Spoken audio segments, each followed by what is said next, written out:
Hoje eu estou fazendo assim todos os shifts disponíveis desde a manhã, porque Marcelo Neto, que era a pessoa escalada para hoje, ele teve um problema e ficou, então, transferiu para o próximo sábado. Aí eu vim aqui preencher o vazio dessas emoções de hoje, trazendo esse tema, né? Meu reino não é deste mundo. Então, como eu estou assim com o joelho meio danificado, eu vou ficar subindo e descendo toda hora. Mas agora nós vamos ver um vídeo só para dar introdução ao nosso trabalho de hoje, porque o objetivo do tema de hoje é mostrar a essência da vida, ela está além da existência física. Esse é o móvel que vai nos levar ao entendimento do estudo de hoje.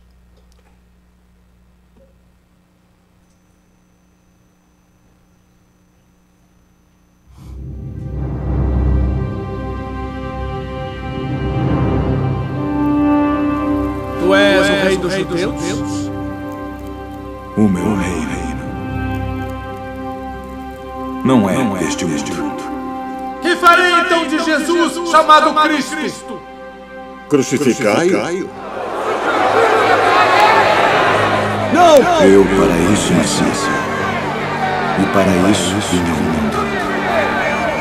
Estou inocente do sangue deste justo. Considerai isso. Pai, é chegada a hora.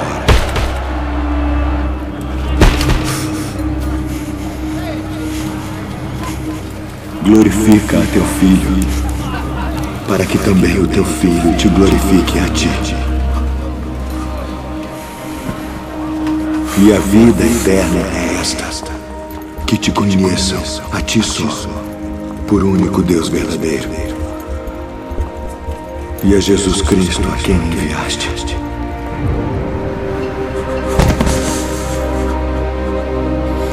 Eu glorifiquei-te na terra, tendo consumado a obra que me deste a fazer.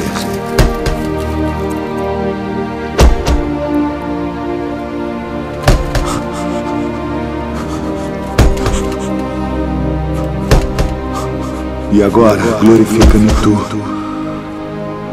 ó Pai, junto de ti mesmo, com aquela glória que tinha contigo antes que o mundo existisse.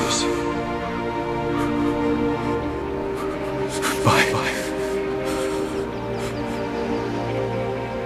perdoa-lhes, porque não sabem o que fazem.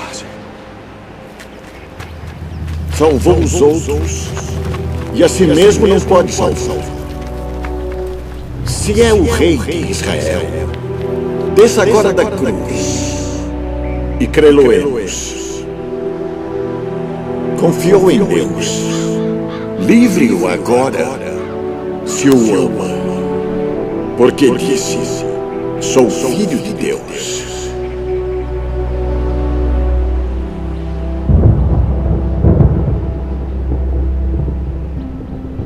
Pai justo, o mundo não te conheceu, mas eu te conheci. E estes conheceram que tu me enviaste a mim.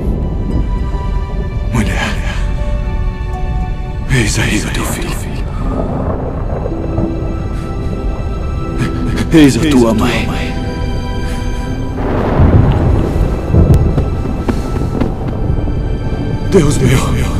Deus meu, por que me desamparaste?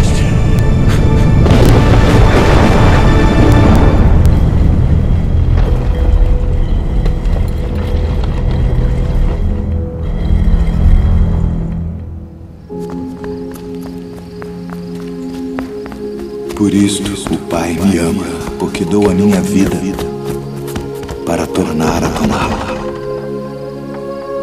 Ninguém a tira de mim, mas eu de mim mesmo a dou.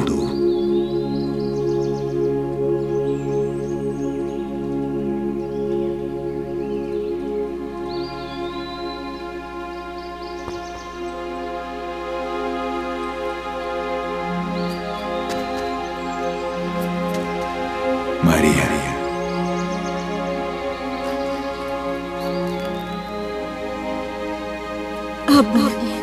não me detenhas, porque ainda não subi para meu Pai. Mas vai para meus irmãos e dize-lhes que eu subo para meu Pai e vosso Pai, meu Deus e vosso Deus. Eis que eu ouvi.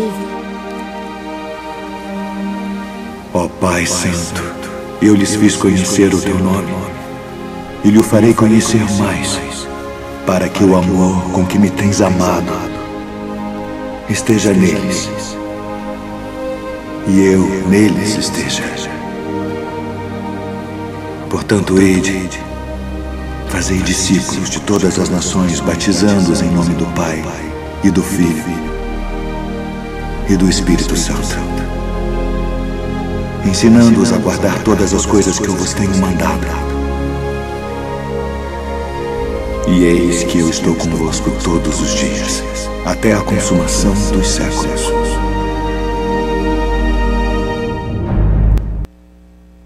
Bom, essa parte da vida de Jesus antes da crucificação, que nós vamos ver hoje, é essa conversa que ele teve com Pilatos, quando ele fala que meu reino não é deste mundo. E aí a gente vai vendo no diálogo que ele tem com Pilatos, que era o governador na época, inclusive era o Herodes Antipas que deveria julgá-lo. Mas como eles ficam meio confusos, né? Lidar com Jesus naquela época, a gente era muito pouco, a gente não sabia nem para onde ia. Então as pessoas ficam meio confusas. E aí o Herodes manda para Pilatos. E Pilatos também, a gente vai ver pelo diálogo, como ele fica confuso com as respostas de Jesus, né?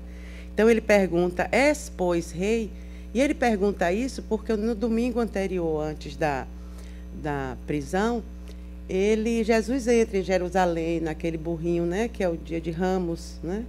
E o povo grita, né? Sois rei, chegou o nosso rei. Então aí é por isso que o pessoal, os sacerdotes, os políticos, ficaram todos com aquele medo de que estava chegando uma pessoa que estava ameaçando, né, o poderio da época. Então Pilatos pergunta a eles, pois, reis? E Jesus diz assim, tu dizes que sou rei. Eu não nasci e não vim a este mundo, senão para dar testemunho da verdade. E todo aquele que é da verdade, escuta a minha voz. Né? Aí quando ele fala em verdade, aí confunde mais ainda Pilatos, né? Aí Pilatos, cadê? É porque teve isso? Ah, não. Primeiro ele diz, és o rei dos judeus? Aí Jesus responde, meu reino não é deste mundo. Se o meu reino fosse deste mundo, a minha gente houvera combatido para impedir que eu caísse nas mãos dos judeus. Porque o que a gente entende por rei e reino são pessoas, né, de suma importância numa redondeza que mandam, que dispõem de todos os poderes sobre a terra, sobre as pessoas, e que tem pessoas que os protegem, né? Normalmente todo rei tem seus exércitos, seus soldados, seus protetores, né? Então Jesus diz a eles, se o meu reino fosse deste mundo, a minha gente, ou seja, as pessoas que me protegeriam, teriam combatido, né? Teriam lutado contra vocês para impedir que eu caísse nas mãos dos judeus. Então por isso que ele diz, o meu reino não é desse mundo. Mas é difícil o judeu na época entender, ele dizer que não era deste mundo e dizer que ele veio para dar testemunho de uma verdade e que essa verdade seria escutada por alguns. Ou seja, nós não estaríamos prontos ainda para entender a mensagem que ele trazia, né? E que por isso o reino não era desse mundo.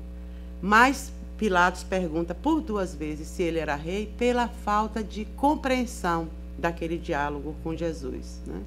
Então, em que sentido a gente deve entender que meu reino não é deste mundo? Num sentido figurado. O Cristo queria dizer que não reina senão sobre os corações puros e desinteressados, né? Então, ele não veio para trazer palavras e mensagens para jogar aos ventos, aos porcos. Ele era mesmo que jogar pérolas aos porcos, né? Mas quem seriam os corações puros, né?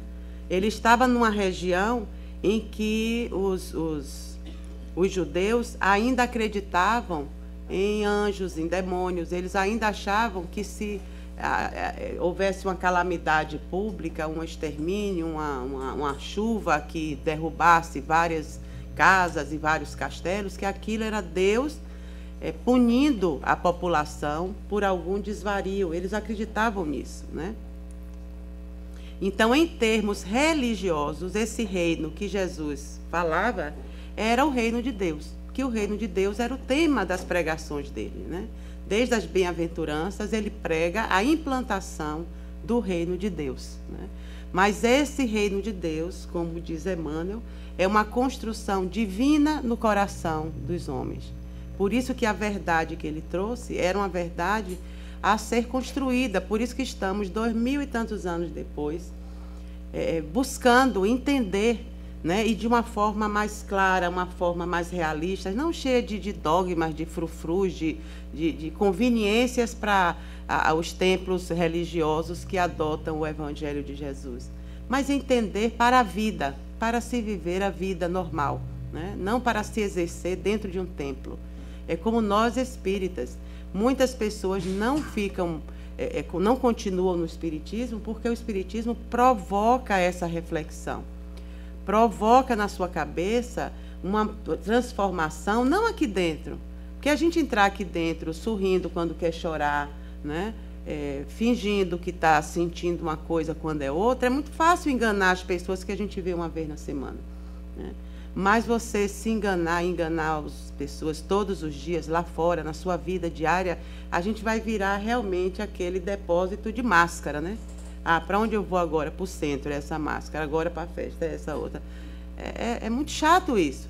Então, lógico, a gente tem posturas para determinadas coisas na sociedade que a gente frequenta. É como vestir o traje adequado para cada lugar que você vai. Mas o seu sentimento não pode estar mudando o tempo todo, senão não é um sentimento construído, não é uma postura que a gente tem convicção. Na primeira paulada, a gente cai, né? E a vida adora dar umas pauladas para ver se a gente modifica, né? Então, o reino que Jesus falava era o reino de Deus, que o Mateus demorou para entender, o Judas não entendeu, tanto que chegou a vender Jesus, não porque ele quisesse ganhar dinheiro com isso apenas, mas ele achava que vendendo Jesus ia provocar uma revolução em toda a redondeza. Além de derrubar o Império Romano, Jesus seria o imperador, o rei, seria, né, o Messias tão esperado, né? Ele também não entendeu. Mateus também não entendia quando dizia: Jesus, temos que levar esse projeto da implantação do reino de Deus na terra para os imperadores, para os políticos, para os grandes homens, né? E Jesus dizia: mas por que, Mateus? Ele dizia assim: claro, só quem pode fazer isso, implantar um reino na terra, são os donos do mundo. E aí Jesus dizia: mas quem é o dono do mundo? O dono do mundo é Deus, porque todos esses impérios cairão. Como caíram, né? Estou até com medo dos Estados Unidos começar a cair também, porque aqui Flórida é pântano, né? Se cair, a gente afunda. Tem que ir para a Bahia, que é plano, né? Então, o reino de Deus é o tema. Tudo que a gente lê no Evangelho, a gente vai sentir a necessidade dessa construção. Só que ele colocava assim: é uma construção. E é o que a gente vê hoje, são construções de virtudes, é a construção do temperamento, é a construção do modo de sentir, pensar e agir. Então, são coisas que a gente vai mudando, né? É como se a gente fosse aquele diamante bruto, que a vida está lapidando a gente com essas pauladas que dá. Então, cada dor que a gente sofre é uma paulada da vida, mas a gente sabe que depois daquela paulada a gente vai brilhar mais um pouquinho. Já é um pedacinho que o cinzel arrancou assim, e aí saiu uma luzinha ali, pequena, mas saiu, né? Então, ele dizia: o meu reino não é deste mundo. Então, ele quer nos mostrar a diferença entre o mundo material, o mundo espiritual e o mundo interior. Porque para nós, na época, e até hoje para alguns, é o mundo material. É o mundo material que existe. A gente, mesmo crendo na vida futura, mesmo sendo espíritas, e entendendo que o mundo espiritual existe, não, os espíritos dizem. A gente só vai sentir isso com mais firmeza quando estiver exercitando a mediunidade. Aí já fica mais difícil da gente se enganar. Mas enquanto a gente não estiver sentindo a mediunidade em todo o seu potencial, a gente se engana. Na hora H que a gente está vivendo qualquer coisa, um projeto financeiro, uma mudança de vida, de lugar, a gente pensa a nível aqui. Bom, como vai ser isso para o ano que vem? Como vai ser isso, né? Não, a gente não pensa assim, sim, mas se eu não chegar nem ao fim desse meu projeto, porque eu vou cair antes disso e morrer. A gente não sabe, né? Porque todo mundo desencarna. Mas eu estou saudável, não estou doente. Sim, mas quanta gente que não está doente morre, né? Há uns 5 anos atrás, no Spanish River, morreu um garoto de 17 anos, na flor da idade, na flor da sua força física, jogador de futebol, arrasando lá para os americanos e tudo, com toda uma projeção para o futuro, teve um infarto, que nem do coração ele sofria, que ninguém nem tinha notícia. Mas aí é que a gente vê que você morre bebê e você morre com 100 anos. E nós agora vamos até os 150, porque a gente está cuidando dos americanos lançarem logo essa nova máquina, que a gente entra assim aos 60 e sai com 30. Não, 25 não. 25 é muito bobo, gente, de 25. Tem alguém de 25? Não. Mas a partir dos 35 eu acho que é bacana, né? Para as mulheres, a idade da loba. Para os homens, assim, eles começando a ficar maduros, né? Então, Jesus veio trazer essa explicação. Ei, gente, acorda, olha, tem um mundo material, tem sim, precisa ser vivido. Estamos no mundo para viver como os homens. Mas homens, não só matéria. Somos espíritos no mundo físico, com o corpo físico, temporariamente vivendo aí. E além do mais, viu, vocês carregam o mundo interior, que o mundo interior é fruto de todas as existências. Então, quem não é reencarnacionista, dança, porque vai sentir dores que não vão ser melhoradas nessa vida, porque são dores muito profundas, que vêm de muitas vidas lá atrás. Então, se eu tenho uma dor parecida com a sua, desta que você está tendo nesta encarnação, foi fruto, é meio que o nosso joelho, né? Se o seu foi uma queda que você teve, e o meu não apareceu. Eu sei lá de onde vem isso. Se foi lá no tempo de Jesus, que em vez de ajoelhar direito, eu enjoelhei para poder prender o chiclete na cruz, trepei lá em algum canto e me machuquei. Aí vem aquilo, né, machucado. Mas são as dores da alma profundas. Então, às vezes, a gente vê como os casos de saúde, mesmo tendo o mesmo nomezinho, são totalmente diferentes do que cada um vive, né? E ainda nesta vida envolve toda uma postura dessa encarnação, para que a gente possa andar um pouquinho e cicatrizar aquela ferida lá do fundo, nem que seja um pouquinho. Sair dessa vida assim, dizer, não, botei um band-aidzinho lá, na próxima eu faço uma limpeza mais profunda. Mas é assim, não teria sentido Deus, né, que é nosso Pai, nosso Criador, nos dar uma existência infinita, temos a eternidade para fazer essa construção. Que Pai maravilhoso! Olha, vai todo mundo ter que fazer essa construção interior. Mas vocês têm todo o tempo do mundo, né? Vocês são imortais ainda por cima. Não vou dar tempo a vocês de morrer, nem de dormir, nem de nada. Morre o corpo físico, o espírito é vivo o tempo todo. Olha que coisa bacana, né?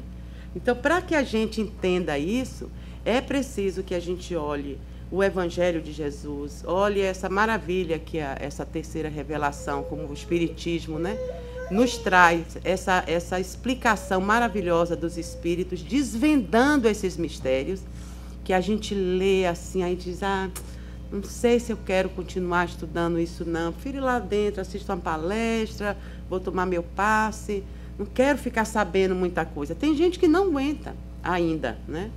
Então, por isso é tão gostoso quando as crianças vêm desde pequena, porque a criança quer, a criança ainda está, né, o mundo espiritual está muito ativo nela. Então, se ela vem quando criança, é muito mais gostoso quando vai ficando adulto, entender mais facilmente o mundo interior, né, as transformações do mundo interior. Por isso que Jesus dizia, todo aquele que é da verdade escuta a minha voz. Mas não naquela época, em todas as épocas. Hoje a gente escuta um pouquinho. Hoje, graças a Deus, esse sábado do Evangelho, que começou semana passada, né? Vai dar, assim, uma guinada na gente, eu tenho certeza disso. Não é não, Estela? Vamos chegar, assim, lá no fim do ano e dizer, mas, rapaz, olha quanta coisa que eu perdi tempo e não encarava, porque o negócio com Jesus é isso. É encarar. Parece uma historinha, né? Uma parábolazinha, parece uma história da carochinha, mas quando a gente vai tirando os frufru de cima e vai vendo o que está embaixo, né? É mesmo que o acarajé, né? Quando você vê ele lá fritando é uma coisa, quando a baiana lhe serve com aquele vatapá, aquela pimenta, aí que você vê que coisa linda. O que é que eu estava perdendo? Por que eu nasci no Rio de Janeiro, em São Paulo, né? Mas sempre tem, né? Sempre tem as viagens, né? Quem ainda não foi, vá, porque é um impulso para a encarnação, quando a gente tem a oportunidade. Ganha a encarnação. Você volta outra pessoa, volta assim uma cabeça. Entendeu? Por isso que a terra abençoada pelos deuses, tem toda uma história. Um dia desses vai ser tema aqui de uma palestra, né? Então, por essas palavras que Jesus dizia, essas palavras claramente se referem à vida futura, não tem como. Ele apresenta em todas as circunstâncias a vida futura como a meta a que a humanidade irá ter algum dia. A gente tem que ter o foco no mundo espiritual que vem, porque não vamos deixar de viver no mundo, não vamos ficar aquelas pessoas meio zen, doidas assim, sabe? Ah, não como isso, não visto aquilo, não, aquele paninho faz isso em mim, não. A gente está no mundo para viver como os homens, né? Ir para as baladas, conhecer pessoas, ir dançar, ir à praia, normal, viver no mundo. Agora, o seu mundo interior tem que estar sempre preparado. O mundo interior é aquele que não fica mudando de roupa todo dia, não pinta cabelo, é aquele real, é você inteiro, você real. É o modo como você se sente de verdade. É o modo como hoje a gente estava vendo no GO, acontece uma tragédia dessa como teve em Orlando, e o seu mundo interior não julga, analisa. O seu mundo interior vai ser compassivo, desde o rapaz que assassinou as 50 pessoas e aquelas 50 pessoas que tinham um motivo para morrer ali.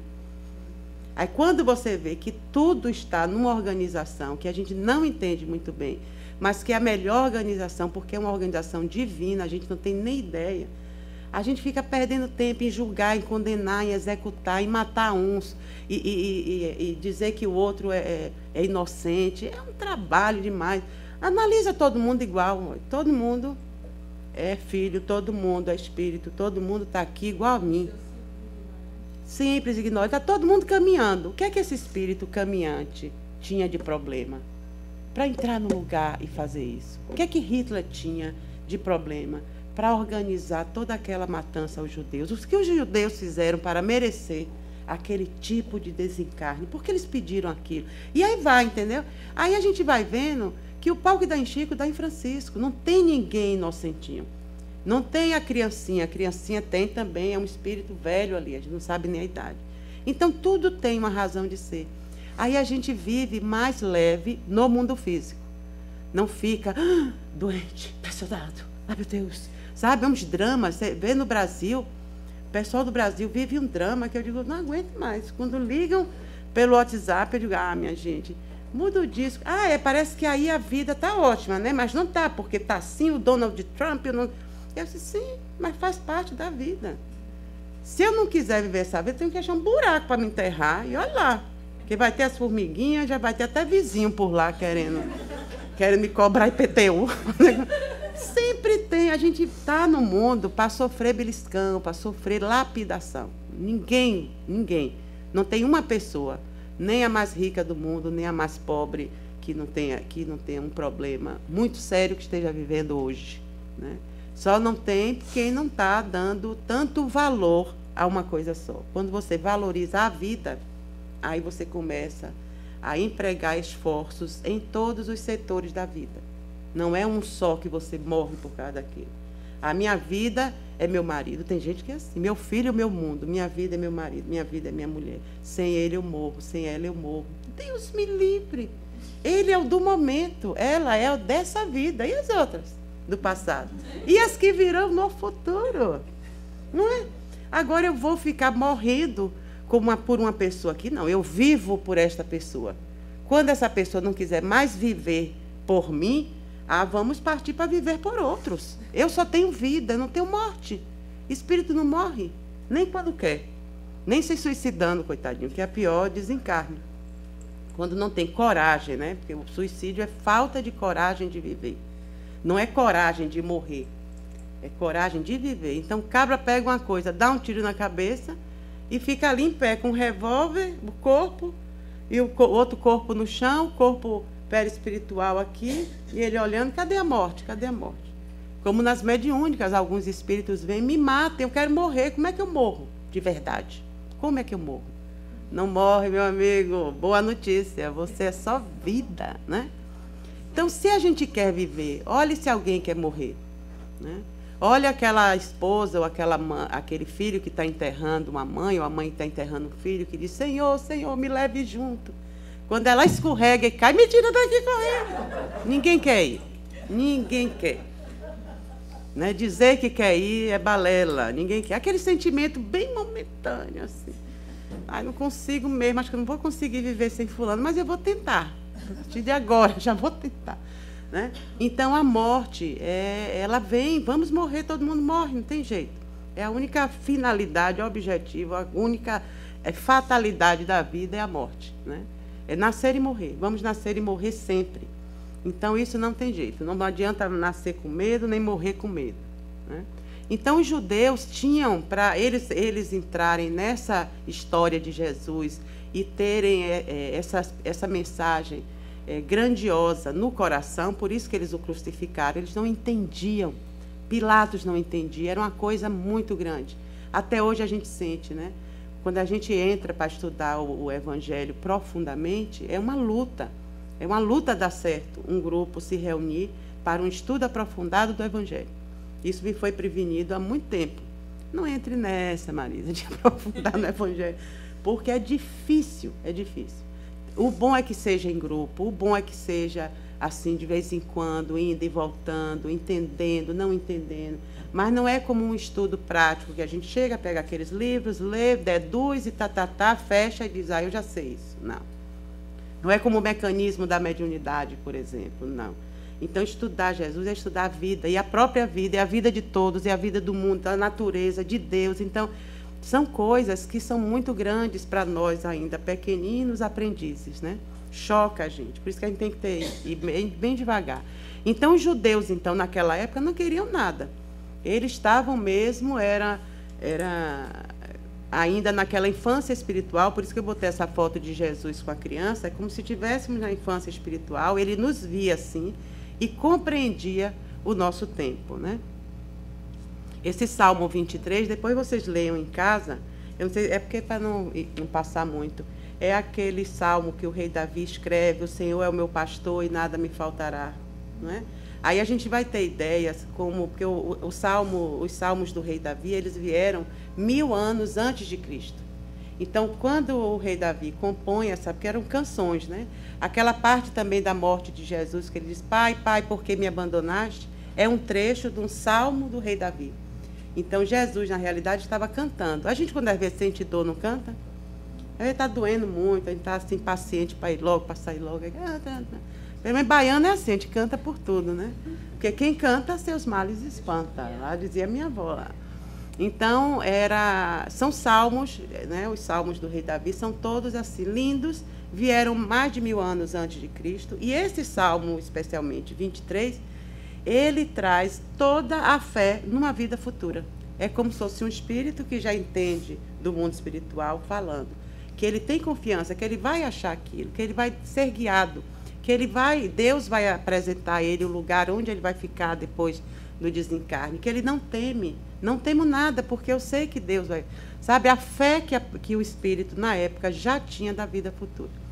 Então, os espíritos, por isso que existe essa discrepância na evolução, e Deus sabe disso, ele é o responsável, né, em saber que nos criou assim, e ele sabia que mesmo a gente já tendo pensamento constante, capacidade de raciocinar, de escolher, livre-arbítrio, ele sabia que a gente ia bater a cabeça. Porque o mundo ilude. A gente vem para o mundo com o esquecimento do passado. Agora, então, no século XXI, na América, olha, quem quer? Com iPad, iPod e tudo.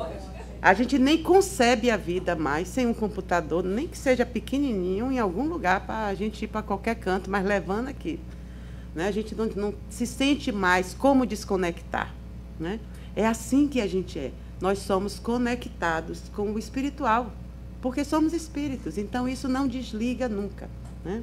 Outras escolas religiosas que a gente frequente, mesmo que não diga abertamente sobre isso, mas se a gente buscar ler a Bíblia ou os Salmos, né, qualquer coisa de qualquer religião que apresente a gente, se a gente for ler com a visão do mundo interior, do mundo espiritual, a gente encontra ali a essência do espírito, não tem jeito. Né? Então, os judeus naquela época estavam assim, muito infantis. É por isso que o Espiritismo vem e nos recorda e explica os ensinamentos de Jesus. A vida terrena não é um fim em si mesma, mas é um meio, cujo fim é desenvolver as nossas potencialidades. Então, estamos na vida para crescer.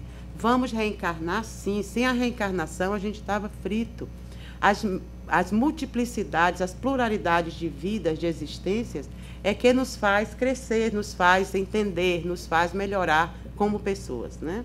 Se a gente não vier aqui ter essas experiências todas que estamos tendo, ora num padrão, ora em outro, ora masculino, ora feminino, ora rico, ora pobre, ora com família, ora solto no mundo, se a gente não tiver essas experiências, a gente não consegue construir um ser poderoso dentro de nós, um ser à semelhança de Deus, porque, né, Jesus disse, sois a semelhança de Deus. Né? Sois deuses, a gente pode fazer o que Jesus fazia, e mais ainda, ele disse. Né? É como se ele também ainda estivesse em processo. Né? Ele também estava no processo de crescimento. Né? Então, através da reencarnação, a vida nos dá tarefas compatíveis com a nossa capacidade. Quando as realizamos, trabalhamos pela nossa evolução espiritual. Nos queixar de nada. Deus dá o frio conforme o cobertor. Ah, eu não vou aguentar. Vai sim. Não diga que não vai. Porque dizer que não vai é ficar meio paradinho, veio vítima. Não, olha, veio, eu vou enfrentar sim.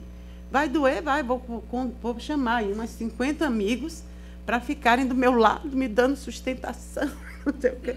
É isso mesmo, a gente tem que formar esse network, né? Físico e espiritual. Né? O Facebook veio nos mostrar isso. A importância de ter o network. Quantos anos na nossa vida a gente ficou no mundo sem lembrar, sem saber daquela pessoa da infância que foi tão importante para a gente? Né? Eu lembro, minha avó falava isso, minha mãe dizia, ai meu Deus, aquela colega do tempo do primário, né? Que eu gostava tanto, nunca mais vi. E claro, vai morrer sem ver. Agora com o Facebook ela tenta lá, mas não sabe, a pessoa casou, a pessoa tem outro sobrenome, então, né? Mas nós, Ave Maria, no outro dia eu achei a babá das meninas, que tem 250 anos, Filó. Eu disse, rapaz, vou achar Filó. Aí botei lá, Filomena Almeida. Menino, quando eu vi, olha ela com a filha, Marisa, eu sou mãe solteira, velha, como que, cabeça toda branca. Eu, Filó, você é mais velha do que eu, você pode ser o que você quiser. Mãe solteira, pai solteiro, o que você quiser. E ela toda feliz, aí já falou com minha mãe, meus irmãos no Brasil, com as meninas. Quer dizer, não é gostoso isso? A mesma coisa é o mundo espiritual. A gente está no centro e trabalhando com Jesus na limpeza, né? Porque o pessoal não acredita, viu, Maria? Que a gente trabalha com Jesus. É o melhor trabalho do centro, a companhia de Jesus na hora da limpeza. E agora tem mais dias na semana de limpeza, né, André? Né, Tânia? Ontem mesmo a gente chegou aqui, acho que Jesus deixou a porta aberta. Estou até para falar com ele. Quando o Giza chegou, me ligou. Marisa, olha, seu Jesus deixou a porta. É meu não, minha filha, é nosso. Né? Mas todos os trabalhos no centro, todos os trabalhos que a gente faz lá fora, do nosso trabalho físico, que a gente faz com carinho, valorizando aquilo. A gente tem que valorizar o dinheiro que ganha, as pessoas que estão à nossa volta. Não é só criticar, a gente tem uma mania de nada prestar em lugar nenhum. Né? A primeira coisa que a gente vê nos lugares e nas pessoas é o que não presta. É difícil a gente dizer assim, olha, fulana é uma pessoa difícil, mas olha, você sabe que ela tem um sorriso, ela tem um modo de falar, ela, sabe, a gente não... Agora, dizer o que não presta, parece que aquilo grita. É porque nós temos isso em nós. A primeira coisa que a gente olha é o negativo. Aí a gente já fica adoecendo desde essa hora, né? Então, tem que sempre acordar, olhar, está chovendo, que bom, vai molhar as plantas que eu nem quero molhar, mas aí, oh, Jesus, muito obrigada. Caiu essa chuva hoje. Né? Então, sempre ver, brincar de poliana de vez em quando, né? Jogar o jogo do contente, é bom, é meio débil mental, mas a gente vai exercitando, uma hora vai sair espontâneo. Né? No início fica parecendo que você é doido, as pessoas vão dizer, tadinha. Né? Também assim, mas depois vai vendo que é bom. Né? Então, vamos ver agora os aspectos práticos da realeza de Jesus. Porque, queira ou não queira, ele falava do reino de Deus, que é um reino. Ele falava que ele não era rei, mas que o outro chamava ele de rei. E se ele falava de um reino, é porque existe uma realeza prática. Existe alguma coisa que ele disse e que a gente não entendeu na época. Aí a gente vai ver se entende um pouquinho. Esses aspectos práticos. Né? Eu botei essa foto já assim, né? Nunca estamos só, a gente vai ver por quê. Então, a realeza de Jesus, ela diz respeito ao mérito pessoal, porque nós espíritas hoje sabemos que tudo que a gente melhora na vida, né, é feito por nós mesmos. É alguma coisa que a gente alcança a habilidade de fazer, de sentir, de perceber, de agir, de se comportar, que nos traz o mérito de nos sentirmos melhor em qualquer situação. Então, isso é mérito pessoal. Ninguém faz por nós. Ninguém constrói aquele reino de Deus no interior de nós. Ninguém faz essa construção pela gente. Ah, mas meu filho, eu vou segurar ele até os 58 anos, 60, em casa, cuidando para ele não errar. Não tem como. Né? A criatura tem que ir para o mundo. Né? Todas as criaturas. As gaiolas, chegam um momento, as gaiolas familiares têm que se abrir. Aí, no outro dia, a gente estava falando sobre isso na aula, e a menina disse assim, mas meu filho tem tal problema, minha filha tem tal problema. Sim, abre a gaiola. Solta o passarinho vai na primeira árvore, mas toma uma cacetada só, coitadinho lá, e cai. Aí você vai lá, ajeita, bota um remedinho e pã, de novo, vai de novo, até que aquele passarinho voa. A gente vê isso na natureza, é assim. Né? Porque nós seríamos diferentes de uma essência que é nossa, porque viemos disso aí. Passamos já por aquele reino. Então, não é super protegendo ninguém, nem marido, nem filho, nem mulher, nem mãe, nem nada, ou amigo, que a gente vai ajudar de alguma forma. Se eu digo a mim mesma que eu quero ajudar alguém de alguma forma, eu tenho que fazer isso. Ou então eu vou ficar fingindo para mim que estou ajudando e buscando um mérito que não me pertence. E nunca terei. Por isso que a gente tem que estar muito convicto. Bom, eu quero construir o meu mundo interno e construir esse reino de Deus. Deus eu quero dentro de mim. Não quero mais de cajado na mão, não quero imagem nenhuma. Eu quero aquilo que Allan Kardec perguntou na pergunta 1. O que é Deus? É a inteligência suprema e a causa primária de tudo. É essa criatura que eu quero lá dentro. Para mim é um hard drive.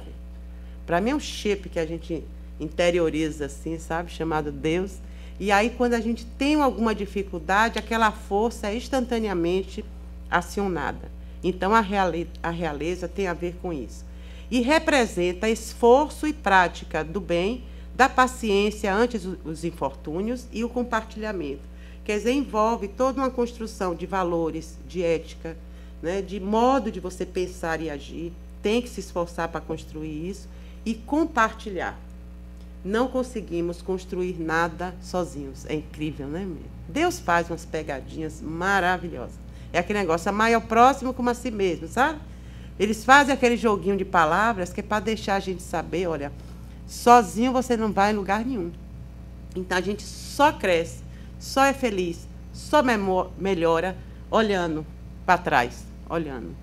Poxa, fulano tem que vir junto, fulano tem que vir junto. A gente necessita, através do outro, crescer. Porque como eu vou saber que eu melhorei? Como eu vou saber se esses valores estão realmente fazendo parte da minha essência? Praticando. Só outra pessoa me olhando, só outra pessoa se curando, só outra pessoa sorrindo, só outra pessoa parando de chorar porque eu disse alguma coisa boa. Só assim eu sei, olha, estou ficando boazinha, menino, o negócio está ficando bom. Porque aí, quando eu chorar também, eu vou olhar para mim. Ele também vai aprender a olhar para ele, entendeu? Mas a gente sabe que tem suporte. Sabe que todo mundo que está aqui em volta é suporte. Então, a gente precisa isso, do outro, né? E a perspectiva da vida futura muda totalmente a nossa vida presente. É outra história, né? A encarnação é uma passagem, um ponto no total de nossas existências. Então, cada encarnação é um momento de vida nosso. Então, nessa perspectiva que a gente tem de que a encarnação é temporária, estou vivendo essa situação, é temporário, esse casamento é temporário, essa viuvez é temporária, essa orfandade é temporária, tudo é temporário, aí a perspectiva de dor, de sofrimento, todo tipo de dificuldade, ela vai ter uma duração curta, por mais longa que ela possa estar parecendo. Porque tudo que é ruim parece que dura mais, o que é bom parece que vai embora rápido, né? Não é, a gente vai fazer o papel inverso. Vai viver no mundo, valorizando o mundo, cuidando do material, buscando conforto, trabalhando para ter coisas boas, para viver melhor, viajar para conhecer lugares e pessoas, mas sabendo, isto também é temporário. Eu estou feliz, para esta vida é temporária. Agora, se eu guardar essa felicidade como uma coisa que vai me transformar internamente, eu levo isso para as outras vidas. Senão, isso vai acabar também aqui. Então, saber dessa temporariedade é um jeito da gente começar a olhar a vida de outra forma. A dúvida também sobre a vida futura atrapalha o progresso da alma. Que, às vezes, mesmo a gente estudando o mundo espiritual, a pluralidade das vidas, mesmo a gente sabendo de tudo isso, lá dentro, a gente, será que é assim mesmo? Será, menino? Eu sempre acho melhor acreditar do que não. É melhor ter certeza, ter convicção. Mas a gente vê espíritas de renome, de muita mediunidade, de não sei o quê, desencarnar e ficar perdido no mundo espiritual, do mesmo tempo que André Luiz ficou 8 anos e meio, que André Luiz não sabia nada sobre a vida após a morte, né? Mas ele aprendeu rapidinho, né? Depois que ele conseguiu ir para ser resgatado, aceitar o socorro. Quando Emmanuel entrega a ele aquele iPad, que ele não sabia, em 1940, ele também não podia dizer a gente que era um iPad, mas era. Ele diz assim, me entregaram, diz um nome lá aqui. Botou ele para sentar e observar. E ele, como um espírito curioso que já era, porque ele já era. Se ele não fosse, ele ia sentar lá, e cadê mamãe? Não ia nem querer o socorro. Ele começou, meu Deus, que vida é essa? Que gente é essa? Como é que isso acontece? Começou a querer entender. É como nós ficamos aqui, não precisa a gente morrer para isso. Quantas vezes a gente chega e diz, não, eu quero saber sobre isso, eu quero estudar. Vocês vão estudar mediunidade? Eu quero. Vai estudar mais o quê? Sobre a Helce com o Luiz, né? Luiz vai explicar sobre o bem-estar físico, eu também quero. Então, a gente fica querendo se inteirar dos dois planos da vida. Então, isso é muito gostoso. Quando a gente tem dúvida, quando vamos desencarnar, a gente ainda dá uma esperneada lá no mundo espiritual, mas com esse network que a gente já tem, né? Aí, né, a gente vai em desdobra e vai atrás de um, não, fulano, vem cá, chora não, mas eu quero voltar, eu quero, né? Mas a gente fica meio preso ao mundo físico. Então, a gente bota todos os esforços na vida presente, começa a olhar só o mundo físico, né? E temos dificuldades em compreender a utilidade do sofrimento, né? E que tudo é passageiro e temporário, e ficamos assim mais escravos dos prazeres e da matéria. Então, quando a gente entende que tudo é temporário e que a dor vem, a gente sabe, isso está vindo por um motivo, quero saber qual é, para poder ter uma cura integral, o mais integral que eu puder. Se for me permitido saber da integralidade desse caminho, eu quero ir. Não quero ficar, não, mas às vezes a gente não pode nem saber de tudo, porque o que já tem já é muito grande, né? Mas tem determinadas doenças que têm um fundo, né, bem profundo. Não é uma gripe qualquer, né? Então, para a gente encerrar, eu achei essa mensagem sobre humildade do espírito, né? Porque é uma coisa que, no final das contas, a gente vai ver que a gente só galga esse entendimento da vida futura, desse reino que está sendo construído em nós, porque aceitamos Jesus desde aquela época, mesmo crucificando ele, nós já tínhamos o contato. Quem teve esse contato profundo com Jesus, eu acho que chega assim, ao século XXI, como nós, como outras comunidades, outras escolas religiosas que trabalham pelo bem das pessoas, missionários, né? Pessoas que se reúnem para crescerem juntas e ajudar a quem puder. Então, a gente vê no Brasil, no mundo inteiro, é só entrar na internet. Hoje, o bem é feito em muitos lugares e para muita gente. É que antes a gente não tinha acesso a essas informações, aí a gente achava que só tinha mal acontecendo. Mas tem muita coisa boa. Então, no Reformador, Emmanuel traz essa mensagem. Os bens e as conquistas são substituídos e transferidos periodicamente, por causa das encarnações. Mas os afetos e desafetos estão sujeitos a uma incessante troca de posições, segundo os princípios de aperfeiçoamento e evolução que operam em nossas vidas, promovendo permanentes vinculações e desvinculações entre as criaturas. Então, são encontros, reencontros, desencontros. Então, vamos formando afetos. Esses afetos, nós vamos nos acompanhar, vamos viver numa comunidade, mas não necessariamente no mesmo grupo familiar, por exemplo, entendeu? Mas vamos estar próximos, porque o amor busca o amor, assim como o ódio busca ódio. Todos os sentimentos se buscam.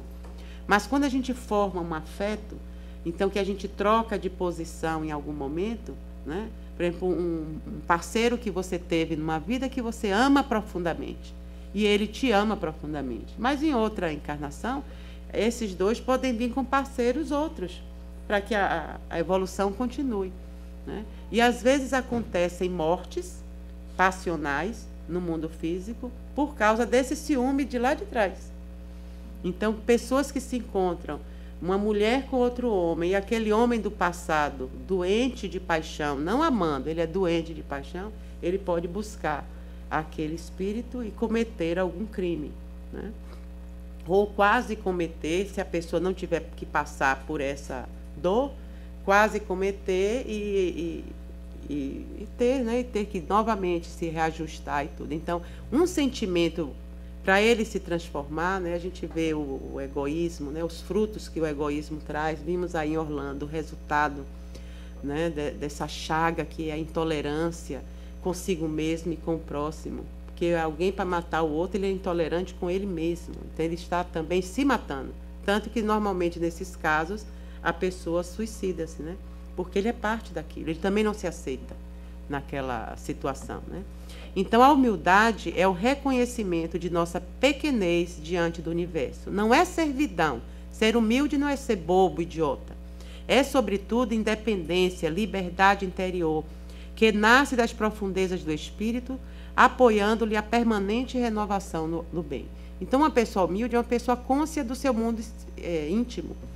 Você sabe até onde você pode ir. E o outro lhe diz alguma coisa que aquilo já não lhe diz nada, porque você entende ele também, né? Então, parece que a pessoa é meio boba, é meio e aceitar tudo. Não é, né? A gente vê a história de Madre Teresa de Calcutá, que nunca assistiu. Tem Letters, né? The Letters, que é excelente, é mais novo, mas tem a vida dela, que é um filme mais antigo, mas que também é sensacional. Você vê aquela pessoa pequenininha que parece um nadinha, parece a mulher de uma força espiritual tão grande que ela movimenta o Vaticano. Ela funda sozinha uma obra, um noviciado, uma congregação, uma coisa que era impossível, principalmente para uma mulher.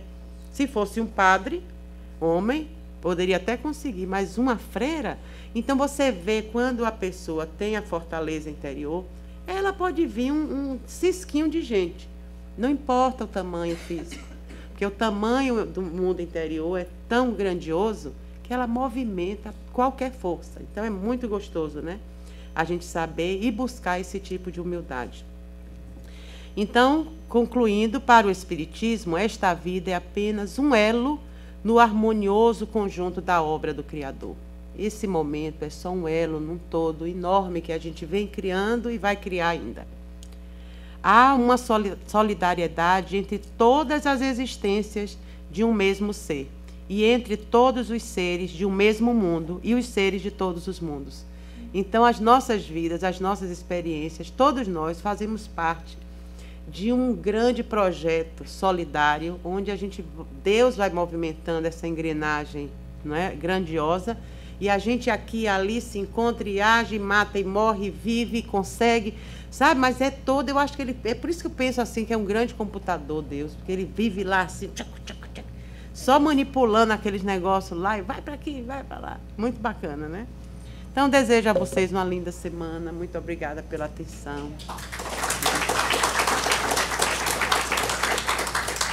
Olha, antes de vocês saírem, vocês têm que visitar a nossa cantina aos sábados. É alguma coisa assim de muito impressionante, né? Lupe está lá hoje, Lupe Toro, é tudo light, viu? Nos sábados. É tudo assim, não tem bichinhos, né? Vamos ver até que ponto nós vamos suportar isso. Mas está gostoso. Hoje mesmo tem uma saladinha, né, Lupe? Esse negócio aí. Tudo leve para a gente poder sair daqui e voltar, né? Vamos só aos avisos.